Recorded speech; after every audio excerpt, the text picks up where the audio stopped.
I've been using my Steam Deck for a couple of months now. It's the other peripheral outside of my VR headset that gets daily use in the gaming space, and I absolutely love it. But if there's one thing I could change on it, and the only thing I'd really want to change on it, are the sticks. The joysticks are perfectly fine, don't get me wrong, but they lack a little bit of resistance, and I wish they were Hall Effect.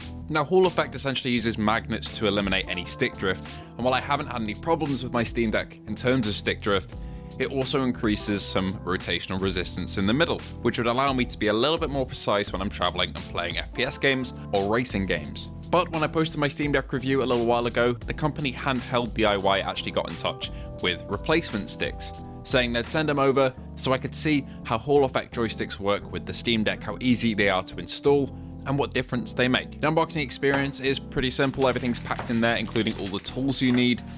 And while I'm unboxing it, let's talk through some of the features that come with these joysticks. I'll link them down in the description below, and you can use the code JammyHero for a little discount if you'd like them. And they come in at around £31. So essentially these are optimized for FPS games, so they have a 30% increase in rotational resistance in the middle, which we'll talk about as the main feature here later on. There's also dual calibration keys, which reduces the calibration time needed. Obviously these sticks have their own feeling to them compared to the originals as well, which we'll talk about a little bit, and there is capacitive touch still here, so you're not getting rid of the capacitive touch features like some other sticks do. They retain here, so if you use, for example, the capacitive touch to enable gyro aiming on some games, that'll still be possible with these.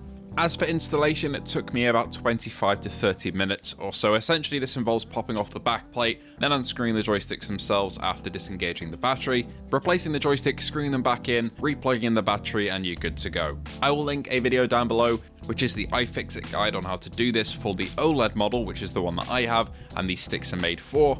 And I'll also include the calibration guide for the sticks once they're in there, because that is also fairly important. But it is honestly a fairly simple process. It's very hard to mess it up, and I'm not a person who really meddles with DIY that much in terms of my consoles or my PC or anything like that. This is kind of a first for me, and I found it not too stressful, not too difficult, pretty good.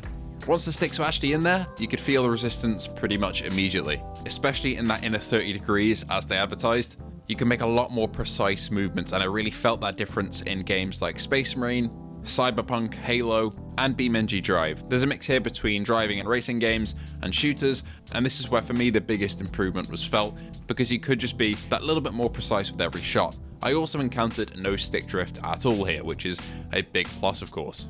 There's also basically no risk of stick drift happening in the future because of the Hall Effect nature of these sticks as well, so it's just giving me a bit of peace of mind.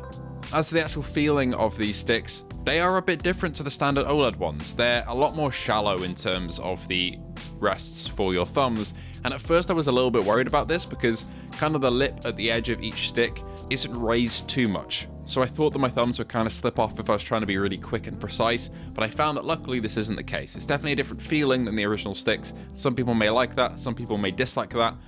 For me, I didn't mind the texture compared to the originals, but they did feel like they had quite a bit of grip on my thumbs, so I never really slipped off. And all my testing with my traveling with it, with these sticks installed, I've never had any issues with misinputs or slipping off these sticks in shooters, driving games, or any other genre.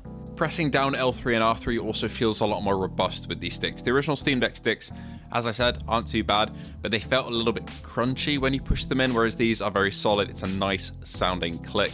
And overall, they just feel very premium and nice and high quality. Overall, I'm really happy with these. They honestly kind of fit the bill exactly how I thought they would. If you're happy with your Steam Deck sticks, I would say stick with them, no pun intended.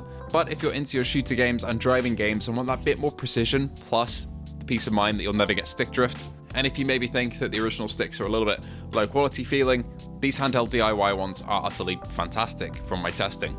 The only thing I can't comment on is the longevity, as I've only been using them for a couple of weeks, but with the build quality of these, I think they'll be completely fine. Thanks once again to HandheldDIY for sending them over. Thank you so much for watching, and I hope to see you all in the next one.